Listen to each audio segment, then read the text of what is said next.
अल्हम्दुलिल्लाहि रब्बिल आलमीन वस्सलातु वस्सलामु अला खातमिन नबिय्यीन अम्मा बाद फ़अऊज़ु बिल्लाहि मिनश शैतानिर रजीम बिस्मिल्लाहिर रहमानिर रहीम। एतिकाफ़ जूं 10 मदनी बहारूं। दुआए अत्तार या अल्लाह पाक जेको भी मुकम्मल रिसालो एतिकाफ़ जूं 10 मदनी बहारूं क़िस्त 3 पढ़ी या ॿुधी वठे उनखे रमज़ान मुबारक में ख़ूब इबादत करण जी सआदत अता फ़रमाए ऐं उनखे संदसि वालिदैन ऐं सॼे ख़ानदान समेत जन्नतुल फ़िरदौस में बेहिसाब दाख़िला नसीब फ़रमाए। आमीन बिजाह ख़ातमिन नबिय्यीन सल्लल्लाहु अलैहि वसल्लम। दुरूद शरीफ जी फ़ज़ीलत। फ़रमाने आख़िरी नबी सल्लल्लाहु अलैहि वसल्लम शबे जुमुआ ऐं रोज़े जुमुआ याने ख़मीस जे ॾींहुं सिज लहण खां वठी जुमे जे ॾींहुं सिज लहण ताईं मूं ते दुरूद पाक पढ़ण जी कसरत कंदा कयो। जेको ईअं कंदो क़यामत जे ॾींहुं मां उन जो शफ़ीअ ऐं गवाह थींदुसि। शुअबुल ईमान 111/3 हदीस 30-33। सल्लु अलल हबीब सल्लल्लाहु अला मुहम्मद। हजरे अस्वद खे चुमी वरितो। टंडो अलैयार बाबुल इस्लाम सिंध पाकिस्तान जे हिक शख़्स खे ख़राब माहौल ऐं आवारा दोस्तनि जी सोहबत गुनाहनि ते दिलेर बणाए छॾियो हो। शराब जे अॾनि ते वञण जी हिन लाइ आम ॻाल्हि हुई। माण्हुनि खां हरू-भरू विढ़ण, झेड़ो करण ऐं मार कुट करण संदसि आदत बणिजी चुकी हुई। इन्हनि हरकतुनि जे करे घर जे हर हिक भाती हिन खां बेज़ार हो। हू अहिड़ी तरह गुनाहनि जी वादियुनि में भटकी रहियो हो त संदसि क़िस्मत महिरबान थी वई ऐं हिक आशिक़ रसूल जी इनफरादी कोशिश जी बरकत सां दावत इस्लामी जे निगरानी हेठि टंडो अलैयार जे नूरानी मस्जिद में थियण वारे माह रमज़ानुल मुबारक 1426 हिजरी 2005 ईस्वी में आख़िरी ॾहाके जे इज्तिमाई एतिकाफ़ जूं बरकतूं हासिल करण लाइ शरीक थियो। एतिकाफ़ जे दौरान आशिक़ान रसूल जे ॾाढ़ियुनि ऐं इमामनि सां सींगारियल नूरानी चेहरनि उन्हनि जे महबत ऐं शफ़क़तुनि खेसि दावत इस्लामी जे माहौल खां तमामु घणो मुतासिर कयो। अल्हम्दुलिल्लाह 10 ॾींहं ऐं रातियूं आशिक़ान रसूल जी सोहबत में रही हिन घणो कुझु सिखियो। 25वीं राति इहो ज़िक्रुल्लाह में मशगूल हो त संदसि अखि लॻी वई। अल्हम्दुलिल्लाह हिन पाण खे काबे शरीफ़ जे साम्हूं ॾिठो। उन्हनि मथां वधीक करम ही थियो जो उन हजरे अस्वद खे बि चुमी वरितो। 27वीं जी राति बि हिन जे मथां महिरबानी थी ऐं खुमार जे आलम में मदीने शरीफ़ जो नूरानी घिटियूं ऐं सब्ज़ गुंबद जा रूह परवर नज़ारा ॾिसण जी सआदत हासिल कयाई। अहिड़नि ईमान अफ़रोज़ वाक़िअनि हिन जे दिल जी दुनिया ई बदिलाए छॾी ऐं नियत कयाई त हाणे ही दीनी माहौल उम्र भर न छॾींदुसि। ऐं अल्हम्दुलिल्लाह रब पाक जे लुत्फ़ो करम सां जामिअतुल मदीना हैदराबाद में दरस निज़ामी आलिम कोर्स करण लाइ दाख़िला वठी छॾियाई। दिल में बस जाएं आका के जलवे मुदाम, दीनी माहौल में कर लो तुम एतिकाफ। देखो मक्के मदीने के तुम सुबह शाम, दीनी माहौल में कर लो तुम एतिकाफ। सल्लु अलल हबीब सल्लल्लाहु अला मुहम्मद। बुरी सोहबत में रहण जी गुनाहनि खां छुट्टी। औरंगी टाउन कराची जो हिकु शख़्स ख़राब सोहबत सबब मॉडर्न ऐं बुरो माण्हू बणिजी वियो हो। ख़ुशकिस्मतीअ सां पंहिंजे इलाक़े जे अक्सा मस्जिद औरंगी टाउन अल फतह कॉलोनी कराची में रमज़ानुल मुबारक में आख़िरी ॾहाके जे इज्तिमाई सुन्नत एतिकाफ़ में शरीक थियण जी बरकत सां आशिक़ान रसूल जी दीनी तहरीक दावत इस्लामी जे दीनी माहौल सां वाबस्ता थी वियो। नमाज़ ऐं सुन्नतुनि जो पाबंद बि बणिजी वियो। हफ़्तेवार सुन्नतुनि भरे इज्तिमा में पाबंदी सां शिरकत करण लॻो। फिल्मूं ऐं ड्रामा ॾिसण जी बुरी आदत बि ख़त्म थी वई। अल्हम्दुलिल्लाह सभ खां वॾो फ़ाइदो इहो थियो जो सिर्फ़ नफ़सानी लज़्ज़त हासिल करण लाइ बुरी सोहबत इख्तियार करण वारी जेका आदत हुई इन खां बि संदसि जान आजी थी वई। सोहबत बद में रहने की आदत छूटे, दीनी माहौल में कर लो तुम एतिकाफ। खसलत जुर्म ऐसियाँ तुम्हारी मिटे, दीनी माहौल में कर लो तुम एतिकाफ। सल्लु अलल हबीब सल्लल्लाहु अला मुहम्मद। जज़्बे के मदीने जा 12 चंड लॻी विया। मलाक इलाहाबाद यूपी हिंद जे हिकु इस्लामी भाउ जो वाक़ियो कुझु हिन रीत आहे त हिननि अहमदाबाद शरीफ़ में हिंद सतह जे सुन्नतुनि भरे इज्तिमा में शिरकत फरमाई, जंहिंजी बरकत सां दीन जी ख़िदमत करण जो ज़बरदस्त जज़्बो मिलियो। इन ई साल आशिक़ान रसूल जी दीनी तहरीक दावत इस्लामी जे तहत माह रमज़ानुल मुबारक 1416 हिजरी 1996 ईस्वी जे आख़िरी ॾहाके में नागोरी वाड़ जे मस्जिद अहमदाबाद शरीफ़ में थियण वारे इज्तिमाई एतिकाफ़ में शरीक थिया। आशिक़ान रसूल जी सोहबत खेनि तमामु घणी मुवाफ़िक़ आई ऐं इन्हनि जे दीनी जज़्बे खे ॼण त मदीने जा 12 चंड लॻी विया। इतिकाफ़ खां पोइ पंहिंजे अबाणे ॻोठ मलाक यूपी वापसि वञी दीनी ख़िदमतुनि जे ज़बरदस्त तहरीक शुरू करे छॾी। ॿिए साल मदनी मर्कज़ जे तरफ़ां मुख़्तलिफ़ शहरनि में वञी सवें इस्लामी भाइरनि खे इतिकाफ़ करायो। ही सिटूं लिखण ताईं अहमदाबाद शरीफ़ में रिहाइशी आहिनि ऐं दावत इस्लामी जे तंज़ीमी तरकीब मुताबिक़ मालियात जे शोबे जा तहसील सतह जा ज़िम्मेदार आहिनि। आओ इश्क़ मोहम्मद के पीने को जाम, दीनी माहौल में कर लो तुम एतिकाफ, मस्त होकर करो खूब तुम दीनी काम, दीनी माहौल में कर लो तुम एतिकाफ। सल्लु अलल हबीब सल्लल्लाहु अलैहि मुहम्मद। 70 सालनि जे इस्लामी भाव जा तासुरात। गार्डन वेस्ट कराची जो हिकु उम्र रसीदा शख़्स पोढ़ाइप बावजूद बि माअज़ल्लाह नमाज जी पाबंदी न कंदो हो। फिल्मूं ऐं ड्रामा ॾिसण जो शौक़ीन हो। ॾाढ़ी कूड़ाईंदो हो ऐं अंग्रेज़ी लिबास पाईंदो हो।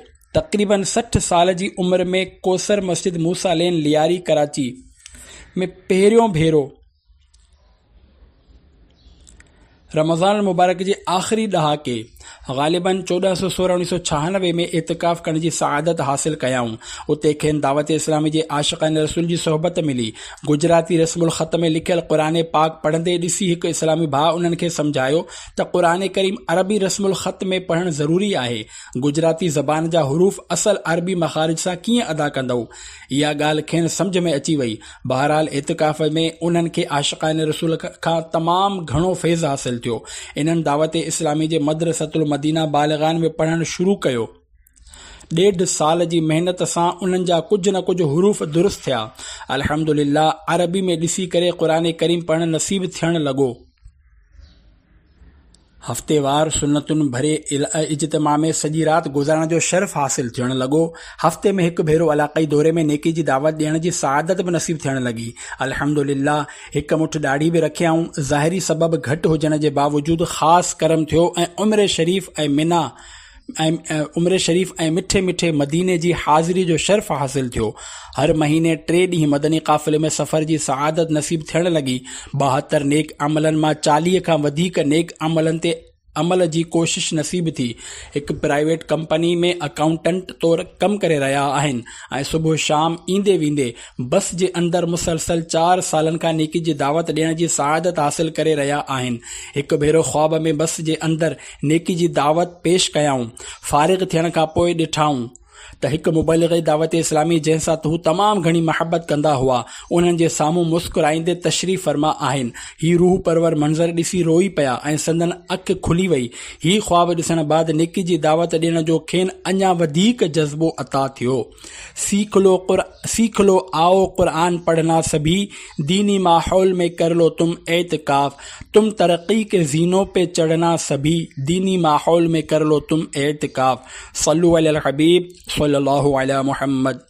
गैर अरबी में कुरानी आयतूं लिखणु जाइज़ नाहे। प्यारा प्यारा इस्लामी भाइरो, अवां ॾिठो जेसि ताईं सुठी सोहबत नाहे मिलंदी तेसि ताईं कॾहिं कॾहिं इस्लाह जी सूरत नाहे बणिजंदी। अॼुकल्ह केतिरा ई बुज़ुर्ग शख़्स बि मुख़्तलिफ़ गुनाहनि में मुब्तला नज़र अचनि था। एतिरे क़दर जो वीचारा बीमारी जे बिस्तरे ते हूंदा आहिनि, तॾहिं बि उन्हनि खे नमाज़ पढ़णु, कूड़ ऐं ग़ीबत खां बचणु ऐं ॾाढ़ी कूड़ाइण वग़ैरह खां तौबह करण जी तौफ़ीक़ नाहे मिलंदी। अहिड़ी हालत में बि माअज़ल्लाह टीवी ते फिल्मूं ऐं ड्रामा ॾिसण जो सिलसिलो जारी हूंदो आहे। सेहतमंद थियण खां पोइ बि सिर्फ़ दुनिया जा कम ऐं धंधा करण जो ई ज़हन हूंदो आहे। ही बुज़ुर्ग इस्लामी भाउ खुश नसीब हुआ जिन खे एतिकाफ़ में दीनी माहौल नसीब थियो ऐं ग़फ़लतुनि में गुज़ारण वारी ज़िंदगी यकदम मदनी रंग में रंगजी वई। अवां ॾिठो त वीचारा क़ुरान करीम बि पढ़ियल न हुआ, इन करे गुजराती ज़बान में क़ुरान शरीफ़ पढ़ी रहिया हुआ। जंहिं ते हिकु आशिक़ रसूल इन्हनि खे सम्झायो त दावत इस्लामी जे मदरसतुल मदीना बालिग़ान में राति जे वक़्तु सिखी करे अरबी में पढ़ण जी कुझु न कुझु क़ाबिल थी विया। यादि रखो, अरबी ज़बान खां अलावा ॿी कंहिं बि ज़बान जहिड़ो गुजराती, हिंदी, अंग्रेज़ी वग़ैरह जी रस्मुल ख़त में क़ुरान पाक लिखणु जाइज़ नाहे। गुजराती, हिंदी, अंग्रेज़ी वग़ैरह ज़बानुनि जी माहवार रिसालनि ऐं ॿियनि किताबनि ऐं रिसालनि में आयतूं ऐं मासूर याने क़ुरान ऐं हदीस जूं दुआऊं अरबी रस्मुल ख़त में ई लिखणु घुरिजनि। हज़रत मुफ्ती अहमद यार ख़ान रहमतुल्लाह अलैह जे हिकु तफ़सीली फ़तवा मां इक़्तिबास मुलाहिज़ा फ़रमायो। हिंदी या अंग्रेज़ी रस्मुल ख़त में क़ुरान लिखण वाज़े तहरीफ़ आहे ऐं क़ुरान पाक जी तहरीफ़ हराम आहे, छाकाणि त हिकु त ईअं करणु मथे बयान कयल पाबंदियुनि जे ख़िलाफ़ आहे, ॿियो त सीन, सौद, सा ऐं अहिड़ी तरह काफ ऐं क़ौफ, ज़ा, ज़ाल, ज़ा में फ़र्क़ बिल्कुलु न थी सघंदो। मिसाल तौरु ज़ाहिर जो मतिलबु आहे ज़ाहिर ऐं ज़ाहिर जो मतिलबु आहे चमकदार, त या ताज़ो या तवाना। हाणे जेकॾहिं तव्हां अंग्रेज़ी में ज़ाहिर लिखियो त कीअं मालूम थींदो त ज़ाहिर आहे या ज़ाहिर। अहिड़ी तरह ताहिर ऐं तौहिर, क़दीर ऐं क़ादिर, सामिअ ऐं समीअ, आलिम ऐं अलीम में कीअं फ़र्क़ु करे सघिबो। मतिलबु त न फ़क़ति लफ़्ज़नि जो औसाफ़ ख़तम थी वेंदा बल्कि ख़ुदि हुरूफ़ बि तब्दील थी वेंदा ऐं माना ई बिगड़जी वेंदी। फतावा नईमिया सफ़ो 83 में क़ुरान सीखूं सिखाऊं खुदाया, करम से ये जज्बा में पाऊं खुदाया। घर में दीनी माहौल बणाए छॾियो। रमज़ान मुबारक 1426 हिजरी 2005 में इतिकाफ़ जा ॾींहं बिल्कुलु वेझो हुआ। राजौरी जम्मू कश्मीर हिंद जे हिकु इस्लामी भाउ उमिरि तक़रीबन 40 साल मुलाक़ात थियण ते हिकु मुबलिग़ दावत इस्लामी इन्हनि खे सरसरी तौरु इज्तिमाई इतिकाफ़ जी दावत ॾिनी ऐं हू आशिक़ान रसूल जी दीनी तहरीक दावत इस्लामी तरफ़ां मस्जिद रेलवे स्टेशन राजौरी जम्मू कश्मीर में थींदड़ आख़िरी ॾहाके जे इज्तिमाई सुन्नत इतिकाफ़ 2005 में मोतकिफ़ थी विया। आशिक़ान रसूल जो दीनी माहौल ॾिसी हैरान थी विया। ॾाढ़ी मुबारक सजाए वरिताऊं, इमामो शरीफ़ सजाए छॾियाऊं, दर्स ऐं बयान जो सिलसिलो बि शुरू करे ॾिनाऊं, पंहिंजे घर में बि दीनी माहौल क़ाइमु कयाऊं, घर जे इस्लामी भेनरुनि ते पर्दो लागू कयाऊं ऐं हीअ तहरीर लिखण जे वक़्त ताईं पंहिंजे शहर जे राजौरी जे मुशावर जा निगरान आहिनि। जिंदगी का करीना मिलेगा तुम्हें, दीनी माहौल में कर लो तुम एतकाफ, आओ दर्दे मदीना मिलेगा तुम्हें, दीनी माहौल में कर लो तुम एतकाफ। सल्लु अलल हबीब सल्लल्लाहु अलैहि मुहम्मद। मां त रमज़ान जा रोज़ा बि घटि ई रखंदो हुयुसि। भुलवाल ज़िला सरगोदा पंजाब पाकिस्तान जो हिकु शख़्स बेनमाज़ी ऐं फैशन परस्त नौजवान हो। फिल्मूं ऐं ड्रामा ॾिसण, गाना बाजा ॿुधण तमामु घणो शौक़ीन हो। रमज़ान मुबारक में रोज़ा बि माअज़ अल्लाह तमामु घटि रखंदो हो। जेकॾहिं कंहिंखे सम्झाईंदो बि हो त टारे छॾींदो हो। हिकु ॾींहुं हू कंहिं मसइले सबबु परेशानी जे आलम में वञी रहियो हो त हिकु इमामे वारे इस्लामी भाउ सां मुलाक़ात थी वई जेके आशिक़ान रसूल जी दीनी तहरीक दावत इस्लामी जी दीनी माहौल सां वाबस्ता हा।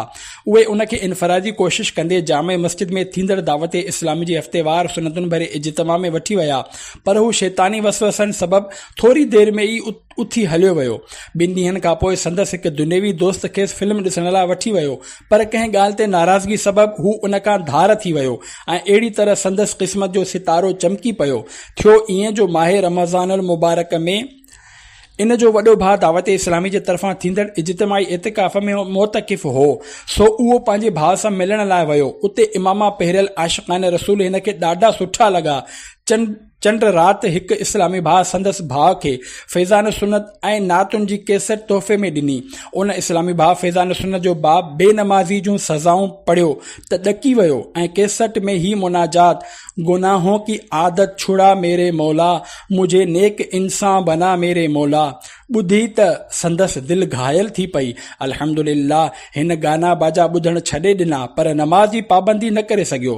ही आशिक़ रसूल जी दावत ॿीहर दावत इस्लाम जी हफ़्तेवार सुनतुनि भरे इज्तिमा में शरीक थियो ऐं आख़िर ताईं वेठो रहियो। इज्तिमा जे इख़्तिताम ते आशिक़ान रसूल जी मुलाक़ात जी दिलि नशीन अंदाज़ खेसि दावत इस्लामी जो शैदाई बणाए छॾियो। हिन पंहिंजे चेहरे खे मदनी निशानी यानी ॾाढ़ी मुबारक सां ऐं मथे खे इमाम शरीफ़ सां सजाए छॾियो।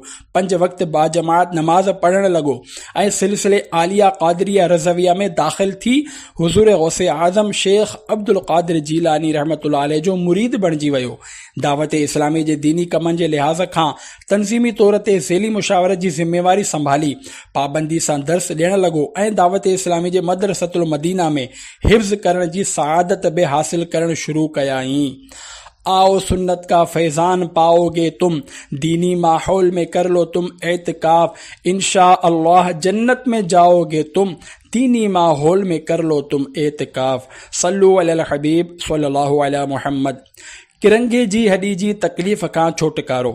कराची जे इलाक़े डिफेंस व्यू में रहंदड़ दावत इस्लामी जे हिकु मुबलिग़ जा मारोट मामे जो पुट जेके मिल ओनर आहिनि इनफरादी कोशिश जी बरकत सां रमज़ान मुबारक 1425 हिजरी में दावत इस्लामी जे तहत थींदड़ सुन्नतुनि भरे इज्तिमाई सुन्नत एतिकाफ़ में वेहण लाइ तैयार थी विया। हू काफ़ी वक़्त खां किरंगे जी हॾी जी शदीद सूर में मुब्तला हुआ। केतिरनि ई डॉक्टरनि खे ॾेखारियो ऐं उन्हनि जूं तजवीज़ूं कयल दवाऊं बि इस्तेमालु कयूं, पर को ख़ासि फ़ाइदो न थियो। इन्हनि खे इहा परेशानी हुई त मां 10 ॾींहं एतिकाफ़ में कीअं गुज़ारींदुसि। बहरहाल दौरान एतिकाफ़ हू भित सां टेक ॾेई वेहण जी कोशिश कंदा हुआ। फोम जे गद्दे ते सुम्हण जा आदी हुआ, जॾहिं त हिते चटाई या दरी विछाए ज़मीन ते सुन्नत मुताबिक़ सुम्हण जी तरग़ीब ॾिनी पई वई, जेको उन लाइ इंतिहाई मुश्किल हो, पर उन खां सवाइ ॿियो को चारो न हो। अल्हम्दुलिल्लाह कुझु ई ॾींहनि सुन्नतुनि जे मुताबिक़ सुम्हण जी बरकत सां इन्हनि खे महसूस थियो त चेल जे सूर में काफ़ी घटिताई आई आहे। अल्हम्दुलिल्लाह दावत इस्लामी जे इज्तिमाई सुन्नत एतिकाफ़ जी बरकत सां आख़िरकार किरंगे जी हड्डी जे सूर खां इन्हनि जी जान आजी थी वई। तुमको तड़पा के रख दे गो दर्द कमर, दीनी माहौल में कर लो तुम एतिकाफ, पाओगे तुम सुकून होगा ठंडा जिगर, दीनी माहौल में कर लो तुम एतिकाफ। सल्लु अलल हबीब सल्लल्लाहु अला मुहम्मद। हैप्पी न्यू ईयर जो चस्को। जोधपुर राजस्थान हिंद जे हिकु फोटोग्राफर उमिरि लॻभॻि 28 साल जंहिंखे 31 डिसंबर ते हैप्पी न्यू ईयर जे बेहयाईअ सां भरपूर पार्टियुनि में शिरकत जो जुनून जे हद ताईं शौक़ु हो ऐं हू उन शौक़ खे पूरो करण लाइ बम्बई बि हलियो वेंदो हो।